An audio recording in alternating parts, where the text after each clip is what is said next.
Strange. Okay. 1 second. Here we go. Right. So can you see that, Iris? I can see it, but as I say, I've still got the.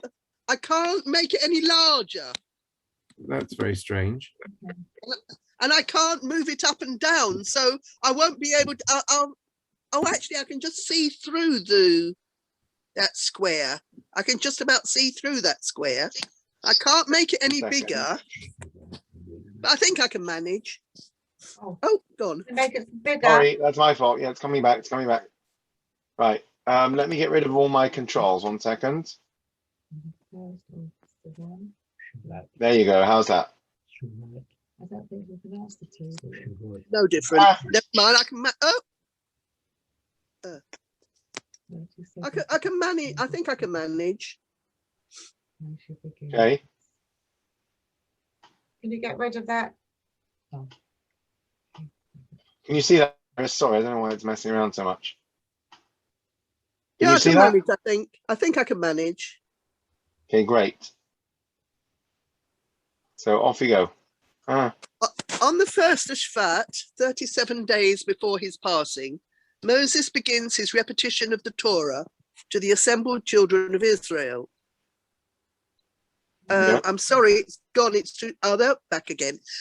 Reviewing the events that occurred and the laws that were given in the course of their 40-year journey from Egypt to Sinai to the Promised Land, rebuking the people for their failings and iniquities, and enjoining them to keep the Torah and observe its commandments in the land that God is giving them as an eternal heritage into which they shall cross after his death.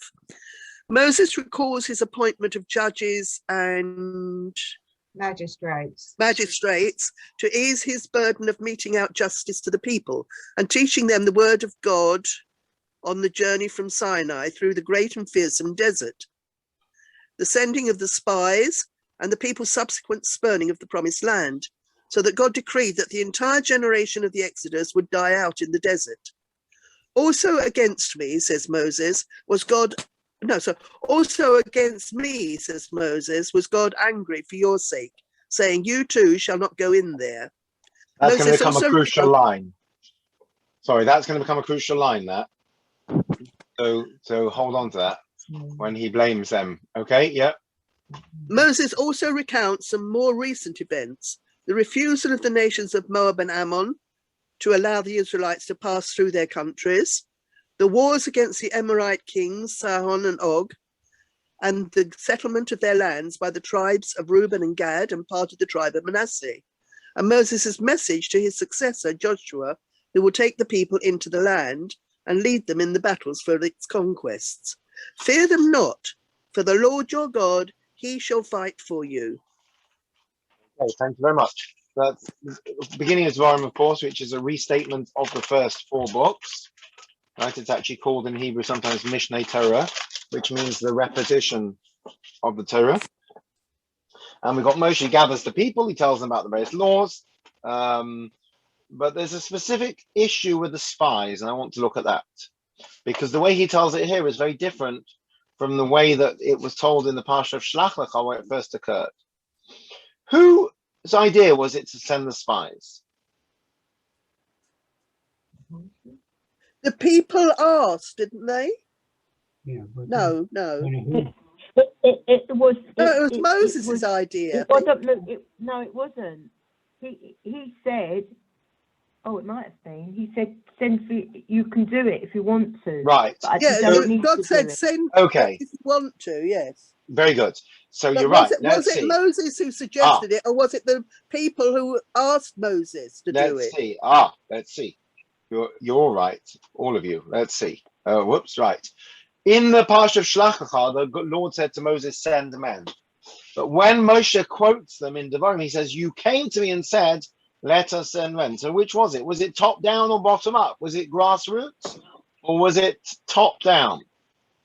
Seems like a very different view of things. God says to Moshe, Shlach Lecha, you will send for yourself. And Rashi says, meaning, I don't particularly want you to, but if it's something you choose to do for yourself, then you will do it. In Devarim, he says, you came to me and said, let us send people. Makes a huge difference. Next question. What was their actual mission? To spy out the To land. check out. No, to check if how the land was. Right. So What sort of land in it was. in the Parsha of Shlach Lecha, well, you've just hit on a very good point. The Hebrew word used is lator, which people think may be related to the modern word tour, which means to go, when you go and tour a country, right? You know, when the Russians go and tour for the Olympics, it's one thing, but if they're planting bugs and taking dodgy pictures and, you know, going into places they're not supposed to, then you wouldn't call that person a tourist, would you? You would call them No. a saboteur or something like that. So the phrase that God uses, that Moshe uses, Moshe's actually a bit ambiguous, and we're going to come back to this, because with the spies, he says, go see if the land is good or bad. That's not touring, that's a reconnaissance mission. But the Hebrew word lator means to basically go and sort of just have a glance at the land like a tourist. I think it probably is the same route. Here in Devarim, used a very different word. Also need to look at the Hebrew here. So in the original, sorry, this is in Devarim. Okay, well, somebody like to read, and then I'll just focus on I'll Hebrew. read if you like. Go on. And all of you came to me and said, let us send men ahead to reconnoiter the land for us and bring back word of the route we shall follow in the cities we shall come to. They made for the hill country, came to a wadi, Eshkol, and spied it out. So we've got two words used here. We've got, let me see if I can just highlight this a minute, see if it will work. Will it work? Annotate. Here we go. Spotlight. Yes. Will that work? Let's see. Oh, whoops. Oh yeah, we can do it like that. Okay. So we've got, in the Hebrew, it says v'yach porlono. And later on it says v'yiraglu. Raglu is regel, to spy. And meraglim is to spies. So the words they're using here are very much, yachpur apparently means to basically reconnoiter, yeah, to really go and strategize. It's deep penetration. It's not just you know, a casual glance. Whereas the initial phrase that Moshe uses back in Shlach Lecha is to go and tour the land, go and, you know, go on a holiday, go tour the land, have a little glance. But in here in Devarim, this is this week's Seder. I didn't put the quote. Sorry, where it's from. Oh, did I? 1 second. Oh, did I? No, I didn't. Sorry. From chapter 1 of Devarim, Moshe says, "You came to me and said, let us send men ahead on a reconnaissance mission, and that they will spy out the land." So these are very different ideas from the way it's put there.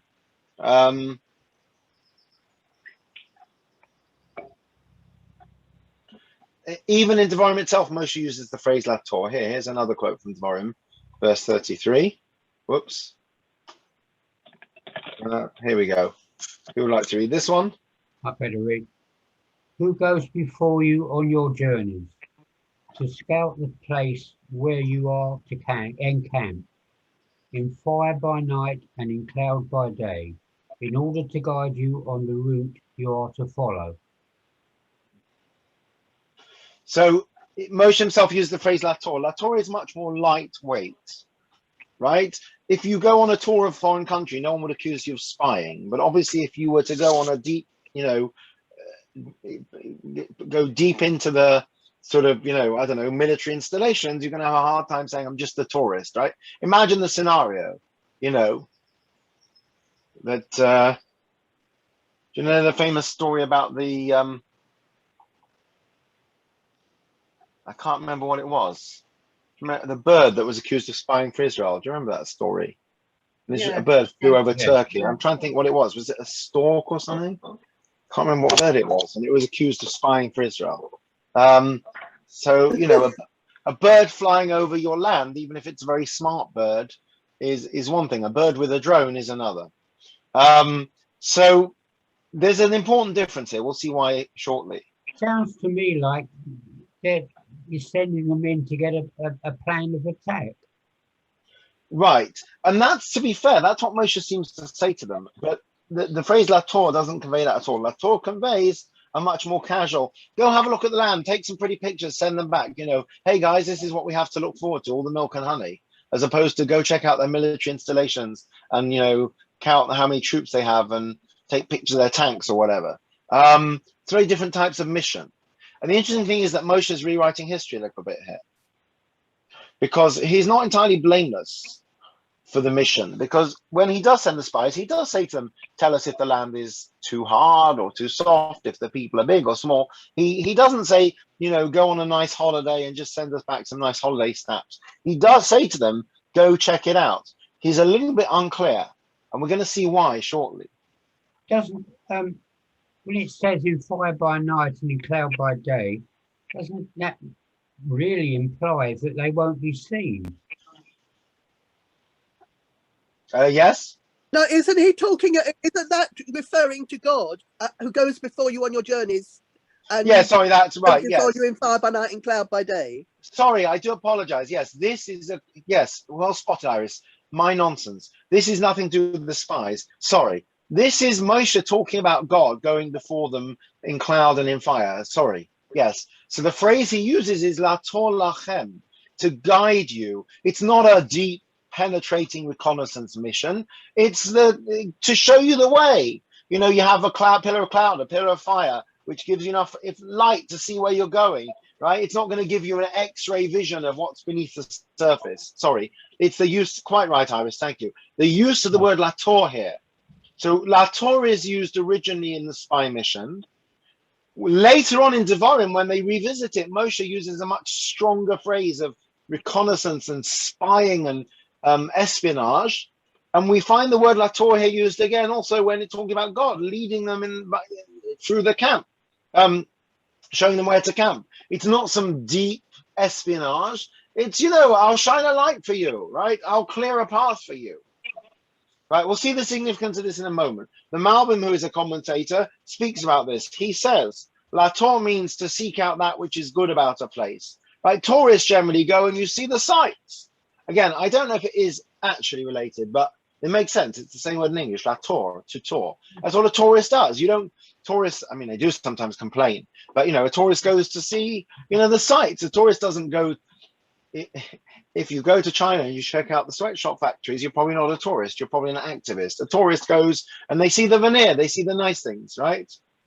The famous joke about the couple that go to a restaurant and have a lovely, lovely meal. And they go back the following week, right, with their friends, their best friends. And this time the meal is horrendous. The portions are tiny. The service is terrible, and afterwards they call the manager over and say, I don't understand. We came last week. It was the most wonderful meal we've ever had. What's gone wrong? He says, last week you were sitting at a table by the window. Yeah.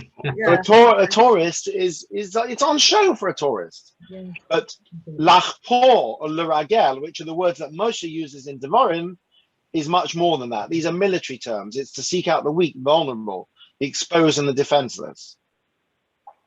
So it comes back to the question what the spies actually did wrong, because Moshe told them to do that. So we'll come back to that in a moment. So why is the spying? I think the partial answer is that Devarim is post facto. In Shlach Lecha, Moshe says, go check out the land, take some pretty pictures, the milk and honey. In Devarim, they're saying you went and you did more than that, because you came back with a whole assessment, and you also came back with your spin on that assessment. I didn't ask you to do that. So what were they asked to do? To go tour the land, take some nice pictures as tourists. I don't know if they have the old image of the tourist anymore with a camera around the neck, because everyone has phones, but what did they do in reality? They did much more than that. Maybe that's why. Here's another issue. This is what Moshe says. Iris, I think we're back to you actually. Would you like to read? Okay. Because of you, the Lord was incensed with me also. And he said, you shall not enter it either. Joshua, son of Nun, who attends you, he shall enter it. Strengthen him, because he will lead Israel to inherit it. Right. What is going on here? The people, the generation of the spies, were told that they would have to die out, right? And they died out. That's Tisha B'Av is when they finally, the 15th of Av is when they finally stopped dying out. That's one of the reasons it's a celebratory day. But Moshe wasn't going to die out with them, was he? Moshe's punishment was because he struck the rock. So he says, because of you, God was angry with me. and he said, you shall not enter the land. Joshua shall be the leader. What's going on here? First of all, Moshe's a bad workman, blames his tools. Yes?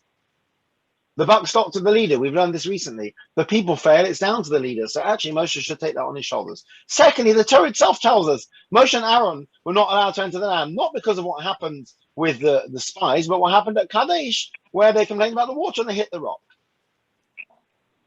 Wasn't Aaron forbidden because of the golden calf? Because of the calf, sorry, yes. And then God says, you didn't trust me enough to honor me in the sight of the Israelites, so therefore you won't bring them into the land. It's nearly 40 years after the spies. So it doesn't make any sense, this statement in Devarim. Because of you, I shouldn't enter either. Unless you want to say that God's original intention was that Moshe also wouldn't enter the land. But there's no actual suggestion of that, I don't think. So there is an argument that, like I said, Shlach is what happened and what they were told. Oh, sorry, there's two views of this. One is that the original story is they were told to go tour the land and they did a lot more than that. The second view is that historically they were told to tour the land and they basically did that. But when we're looking back on it, what they did had much more of an effect because, of course, it caused the complete destruction of morale and all the rest of it. So,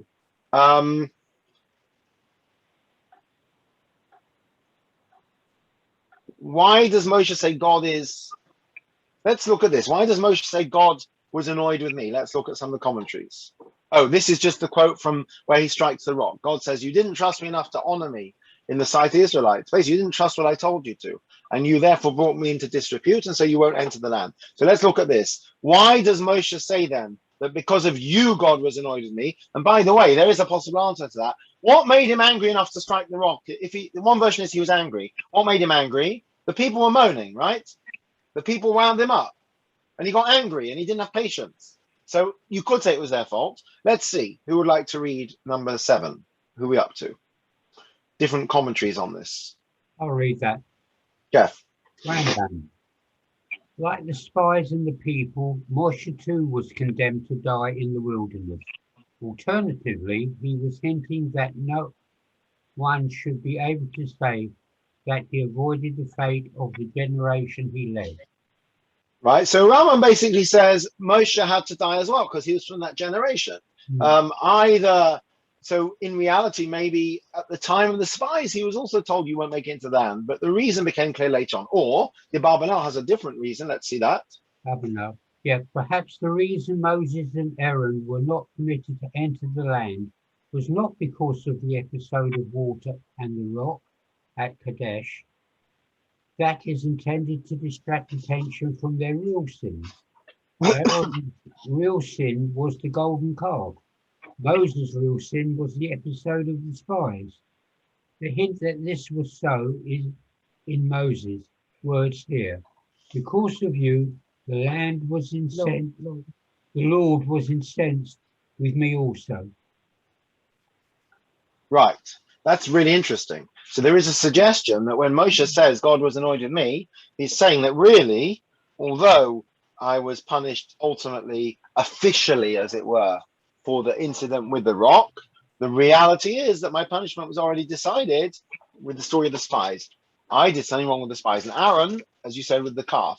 I always wonder about Aaron and the calf because he never seems to get in any trouble for it. Yeah. But Barbanel says he does.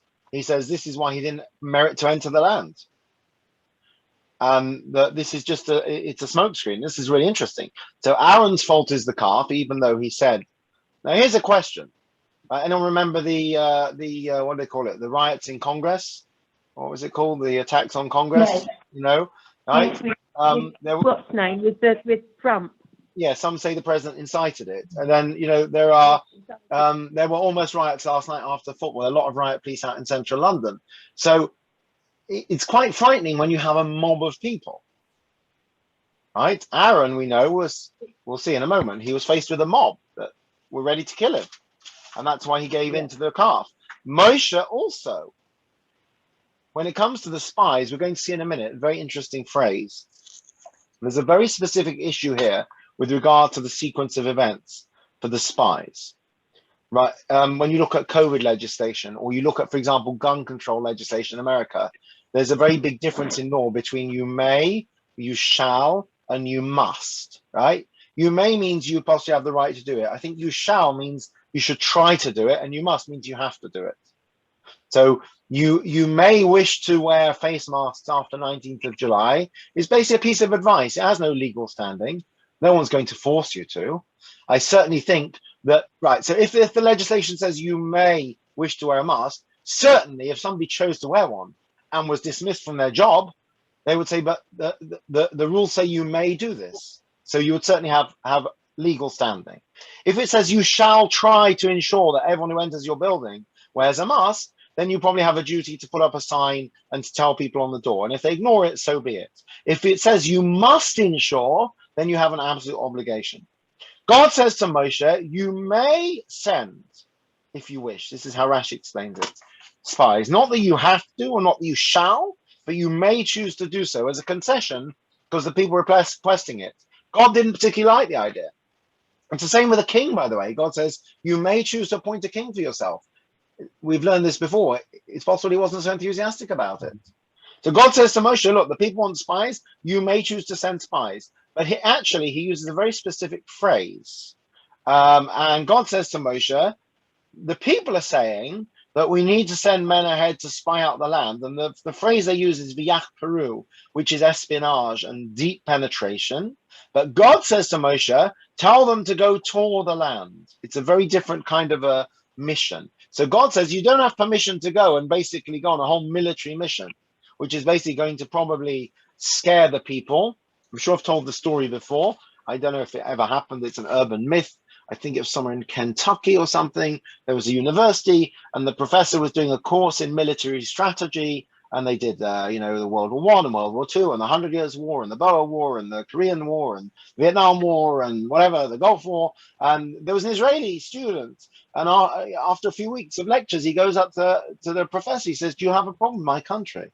He says, no, why do you ask? He says, because my country's had more wars than anyone else. You're teaching military strategy and you never talk about any of Israel's wars and the Middle East wars. And the professor's supposed to have said, there's absolutely no point teaching military strategy because according to any natural law, Israel should have lost every single war it ever fought.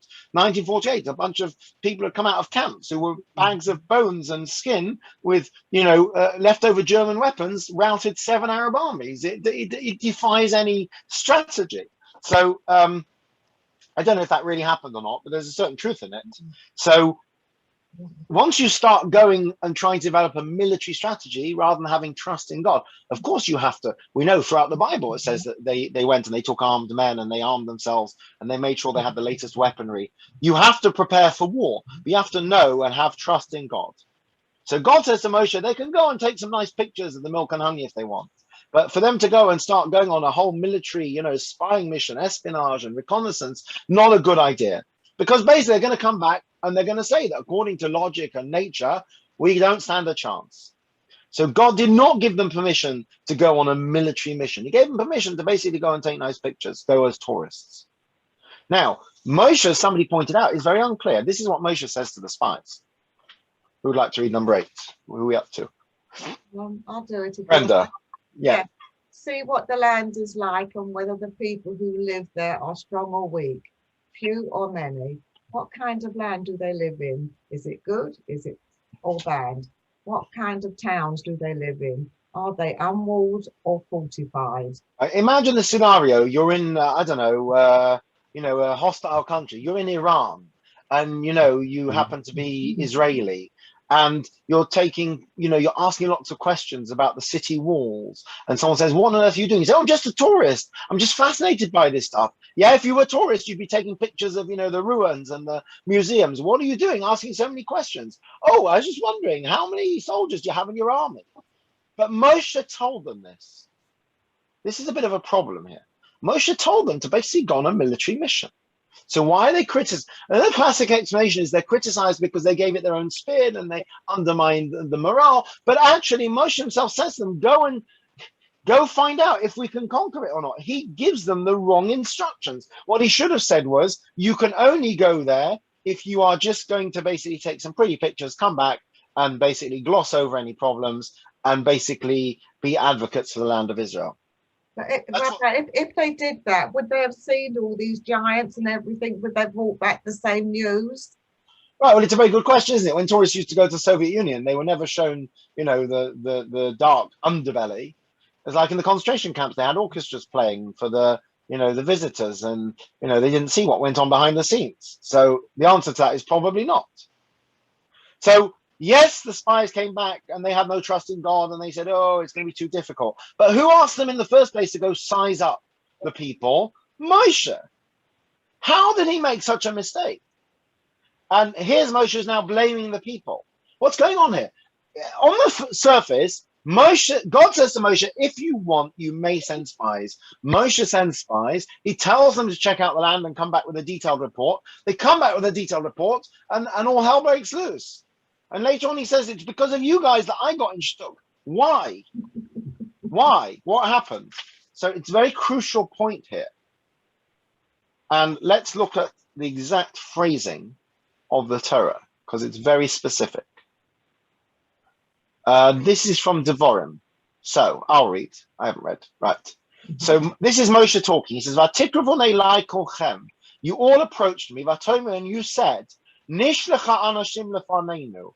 You right. So you came close to me. That means you all came close to me, and you said, "Let us send people before us to investigate the land." And the phrase it uses is very much a phrase of spying. So Rashi says, you all approached me, all of you in a crowd. Now hold that thought.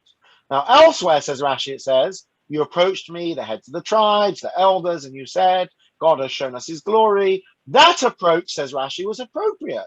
Young people showed respect to their elders. They let the elders go first, and the elders let the heads of the tribes go first. But here, when you approach me about the spies, you basically all approached me together. What the Torah is basically saying is, you came and a crowd of you basically pushed me around. You were pushing, the young ones were pushing the older ones aside. The phrasing it's very menacing sounding. When you have a group of people that bear down upon you and say, we want to send spies, Moshe, what are you going to do about it? That's very different from a respectful approach. So Rashi says, the way Moshe tells it in Devarim, he was basically browbeaten. It was basically a crowd, right? Who else had a crowd? Did I put it on here? I can't remember. Oh, Aaron, right? Golden calf. The people saw Moshe was taking ages to come down from the mountain. They gathered against Aaron. They made a keilah, a gathering, right? Imagine that. Thousands of people gathered against him. They're not with him, they're against him. They said, let us make a god. When you have thousands of people protesting and shouting, right, it's very scary. Right? It could be that what they're saying, look, it could be it's a Black Lives Matter protest, and what they're saying, there's nothing wrong with what they're saying. But still, we have a bunch of people coming down the street shouting. It's very scary. So looking at the phrasing of the Torah, in both Moshe and Aaron's case, it was basically the crowd rising up. It was an angry mob. When you have an angry mob, you don't always have control. You cannot lead. Even Moshe Rabbeinu, the great leader, if we go according to this, made a little mistake. His mistake was that if he'd been rational and calm, he would have said to himself, well, I always analyze what God tells me. And God told me very clearly that we can go on a nice little guided tour of the Holy Land to see the sights. But I shouldn't tell them to start going on a proper spying mission, because then they'll start looking at it from a military point of view. When you look at it from a military point of view, they're going to panic. But because their people are shouting, and we need to go check out the land. We need to go. We need to send spies. Moshe, come on. We need some information. We need what do you call it? Intelligence. He basically came. And by the way, it's not clear he gets criticized for it. Although maybe that's what he means when he says, because of you, God was angry with me. Because I messed up because of you. And by the way, if you go back to the striking the rock, it's the same principle as well. That Moshe was angry because he was under pressure, because everyone's jostling and shouting, we want water, and therefore he loses his cool. Courage under fire and all that. It's very hard to lead when everyone's shouting at you and yelling and threatening. Aaron fails with the golden calf. Arguably, Moshe also fails with the spies. And that could be when he says that God was angry with me because of you. That's what it's talking about. Because your pressure and your rioting Right? There are other places where Moshe says he was afraid that people would kill him, if you recall. It's the mob mentality. You know, you have people on their own. And you always hear about these protests where people who are decent, well-brought-up people who suddenly, when there's a crowd of them, or football supporters, there's a crowd of them, they get unruly. You know, crowds are scary. So, Rabbi, in order, Rabbi, yeah, they knew what was the alternative? That's where Hashem had led them to this land. This is where they promised them. So why didn't they just go in? Because what was the alternative? If they found fault with it, they're still in the desert forever. because first of all, they had a bit of a Stockholm syndrome, right? They thought Egypt was better, right? They keep saying that. You know, people have short memories; they forget. I always remember. I don't remember what it was, but Terry Waite, after he was released from captivity, I don't remember exactly what it was, but he said, "Oh, you know, they're decent people. They're just, you know, they're just misplaced, whatever." And you think, what are you talking about? These people tortured you, but it's the Stockholm syndrome. So some of it is just human nature. You know, even if God tells you you will prevail, you're still nervous. There are a number of reasons you could be nervous. One reason is we know from Moshe and from Yaakov that they were nervous at various times. It said they were fearful. We say, what were they fearful of? God promised them entry into the promised land, and they were fearful that maybe they weren't worthy. So it could be the people thought they weren't worthy. That's something that can happen sometimes. It could be, but one thing's for sure, if you go down the military route, they're going to panic. So why did Moshe give them the wrong instructions? Because he was all famished, because everyone was shouting at him, right? What's the third? Fafrunzel, they're saying. There's a word in Yiddish. Fafrunzel, they're saying. Completely like just thrown. And because you could say, how could God be angry with you? How could God be angry with Aaron? You know, who could possibly withstand that pressure of a baying mob? And the answer is, if you're a leader, you have to. So now we get to a really difficult point. You can't be a leader without followers. As important as leaders are, followers are also important. Let's look at Pirkei Avot. Right, here we go. Who would like to read this? Number 12. This is from last week's parak. No, 2 weeks. Yeah, last week. Iris, you want to read? Okay. Joshua ben Perachiah, and I don't know what the next word is. All I've got is waiting. Something or other. Sorry? Sorry, and Nittai the Arbalite. Nittai the Arbalite received the oral tradition from them. Joshua ben Perachiah used to say, "Make for yourself a teacher, and acquire for thyself a companion, and judge all men favorably."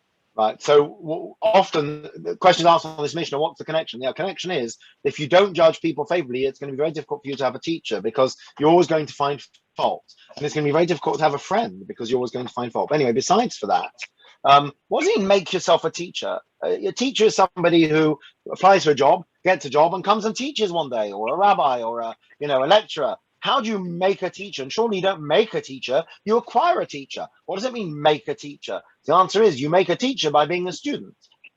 I can't teach if I don't have people who are willing to learn. If you don't follow, right? There's no king without a nation. Yes, you can only be a leader if people follow you, and this is the problem here. Moshe can stand there and say, "I'm Moshe Rabbeinu," but if no one's listening, it doesn't help. Yeah, Aaron can say, "I'm the high priest," but if no one's listening, it doesn't help. So as important as leadership is, being a follower is very important as well. If people don't have the right mindset, if you don't have basically orderly society, if people don't have the right respect, even Moshe Rabbeinu fails. Oh, am I still here? Yeah. Yes. But that's the nature of humanity and society as well. That's where it gets challenging, because the nature of humanity is people don't just blindly follow. But we see the problem, when you don't have. So Rabbi Sachs says, interestingly, from all of this we see that as important as leadership is, Moshe says, I got in trouble with God because of you guys. Why? Because basically you didn't follow me. You didn't take my lead. You challenged me. You massed against me like a baying mob, and I lost my cool. And because I lost my cool, I made errors of judgment. I gave the wrong instructions to the spies, and I struck the rock. But it's because you guys were screaming at me. So you're useless followers. So this is what Rabbi Sachs says. He says that I believe that followership is a great neglected art. Followers and leaders form a partnership of mutual challenge and respect. To be a follower in Judaism is not to be submissive or uncritical or blindly accepting. To question and argue are part of the relationship. Too often, though, we decry a lack of leadership when we are really suffering from a lack of followership. Interesting idea. There's no good having great leaders if people are not prepared to take the lead from them. So it goes hand in hand. I'm sure I've told the story before. A friend of mine is a rabbi in Leeds, and he was giving a shiur, and the issue of agonot came up, and somebody said, it was a lunch and learn in a solicitor's office, and somebody said, well, the rabbis aren't doing enough, and the chief rabbi is not doing enough, and the basin isn't doing enough. And my friend said, he was about to answer, and then he said, one of the lawyers present said, what do you mean they're not doing enough? You're all part of the problem. And the people are like, what? He said, you go home from shul, you pick apart the rabbi's sermon, you criticize, you complain, you bitch about the chief rabbi and the based in, you complain about them the whole time, you basically slag them off, and then you wonder why nobody listens to them. He said there was absolute silence. He said, but that's basically what he would have said as well. You know, you can't be a leader if you don't have followers. You can't be a king if you don't have subjects. You know, there's a neighborhood in Jerusalem called Bayit Magan, where like every block there's a different Rebbe. So there's a guy called the Alexander Rebbe. I think he has about 3 Hasidim who are all his cousins. You can set yourself up as a Rebbe, but if you don't have Hasidim, you know, if you're a teacher without students, it doesn't work. If you're a leader without followers, it doesn't work. Even Moshe Rabbeinu. So when Moshe says, you guys got me in trouble, it's an interesting debate. Does the buck stop with him?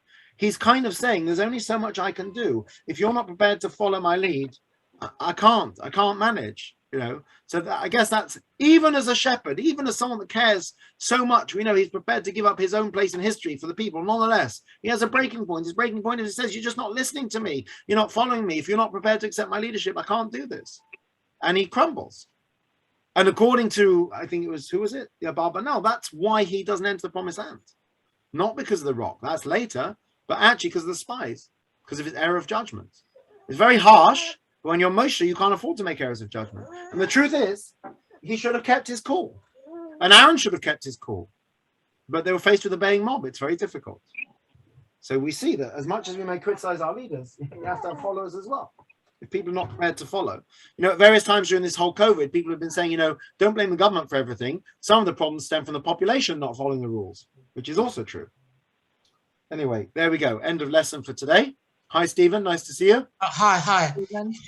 It's just one point. Yeah. Since I first heard this story, however old I may have been, since when I first heard this story, there are 2 things been on my mind. Firstly, that Moses and Aaron, they died in any case. Right. And secondly, that it was obvious that the new leaders were required. It was a different it was a different era, and new leaders were required in any case. Yes. Those stories has been deliberately made. I believe the stories deliberately been made ambiguous. So we're still pondering upon it now. That's basically. I agree with that. I forgot to make one really important point, actually. Who was chosen to be Moshe's successor? Joshua. Why Joshua? Pinchas was great. Caleb was great. But Joshua, of course, was the ultimate student. We know that he was the prize student, the one that hung on Moshe's every word, the one that attended to his needs, the one that followed him around.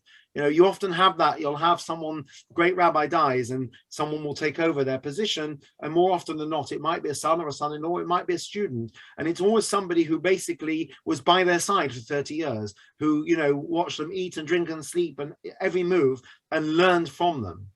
Joshua was Moshe's follower. Right? It's only when Moshe hands him the leadership, he takes it. But he's not, you know, it's not like in the times of David HaMelech when he has to look over his shoulder the whole time because people are out to assassinate him. Joshua is the faithful student to the very end. And that's what makes him, in turn, a great leader. So there's times to be a follower and there's times to be a leader also. And you're right, Stephen. Absolutely. The ambiguity. Look, it's easy to criticize people when you're not in their shoes, right? What would I do if I had a mob of people screaming at me? You know, happens to me every day. Now, how many times a day do my wife or I say to the kids, I can't think straight because you're all shouting, be quiet. trying to concentrate. And it might be you're just trying to do your online shopping, or, you know, remember what day the rubbish goes out, or is it recycling this week or not? You get famished because of all the noise. You say, go away, everyone go out the room, I need to concentrate. If that's true for domestic, you know, domestic tasks, how much more so for, you know, earth-shattering decisions that affect a nation? You know, you can't concentrate when there's background noise. It's not fair. But in that scenario, if the parent leaves one of their kids in the car on a hot day because all the other kids are screaming, God forbid, and the kid gets hurt, the parent's liable. Why? Because unfortunately, that's life. You've got to be, you're the one at the top. I guess the same thing with Moshe Rabbeinu. As much as it's unfair, he's liable. Why? Because he's the leader. You know, somehow you've got to find a way around it. And all the great things that he and Aaron did, the one thing it seems that they weren't so good at was crowd control. You know, even Aaron, the great peacemaker, couldn't get the crowd quiet. But again, it's really hard when people are shouting at you, you know, and you can't get a word in edgeways. It's really, really hard. I'm sure anyone who's ever taught or had a large family or even a small family, I'm sure can relate to that. The mob. You know, individually, you say to somebody, Moshe's not really that bad, is he? Aaron's not, come on, you know, give it another day. They'll be, yeah, I know, but, you know, everyone's just getting so caught up in the moment. You know, it's mass hysteria. It's the Beatles all over again. Sometimes it's a beautiful, you know, on one of my rabbis groups, everyone's talking about mass hysteria and how people follow football. And if only they would have the same approach to, you know, Judaism. And yeah, it's mass hysteria. It's religious fervor. You know, it can carry in different ways. And unfortunately, sometimes people get Kristallnacht, people got caught up in the mob. You know, sometimes it's a beautiful thing. People get caught up in ecstasy and, you know, okay, most of the people following football and cheering and, you know, whatever, it's harmless. And sometimes it can be, you know, again, maybe football violence is a good example. Sure, some of the people get caught up in it are not violent people themselves. They get caught up in the mob and in the moment, and they don't think. When you're faced with a crowd like that, it's very terrifying. And that's Moshe and Aaron, basically. As great as the people were, when there's a mass of them, and even if they're not threatening to kill you, it's quite scary. They're all shouting at you. So it's not for us to judge. But there we go. It's the challenges of leadership, again, which we often talk about. I like Rabbi Sachs's idea that you need good followers as well, you know, and a good leader might say, you know, Moshe Rabbeinu might turn around and say, it was tough. They weren't the best followers in the world. It was tough. Or he might say, you know, you guys are great. You know, you're a great team because, you know, you support me and you do what I ask. So, but they don't. So anyway, my son is taking all my cards out my wallet. I think that's my cue to go and wondered what he was up to. It's all right. None of them work. Sorry, Beryl? A king. I mean, they wanted to appoint a king, but Hashem wasn't keen on it, was he? Right. So there's a very interesting discussion around that I think we may have discussed this before in this share, that when Hashem says, when you will want to appoint a king like all the nations around you, this is what you should do. And it was hundreds of years before they actually appointed a king. And what some of the people say is that Hashem is actually saying you will want to appoint a king because you want to be like the other nations around you, which is a negative. That's what will prompt you to want to appoint a king, is your wish to be like the nations. The other way of understanding it is simply that Hashem is saying, if you may wish to appoint a king, this is how you should do it. And he should only have a limited number of horses and wives and whatnot. That's not to say you should appoint kings, but if you choose to, and the truth is kings are often disastrous throughout Tanakh. A lot of kings were major disaster. Yeah. Right, I'm going to go sort this young man out. Nice to see you all. Yep. Just apologise because he had a dentist appointment. He had to leave. Oh, okay, no problem. Next week we're on, and then after that we're hopefully away for a month. So, oh, wow. Rabbi, before I forget, yeah, you wanted volunteers for delivering yeah. stuff. Yeah. I'll do my usual group. Thank you very much. It's not going to be till towards the end of August, so I will let you know when. Okay, let us know as well. Thank you very much. Fantastic. Yeah. Brilliant. Okay, bye everyone. Have a lovely week. Thank you. Bye. Bye.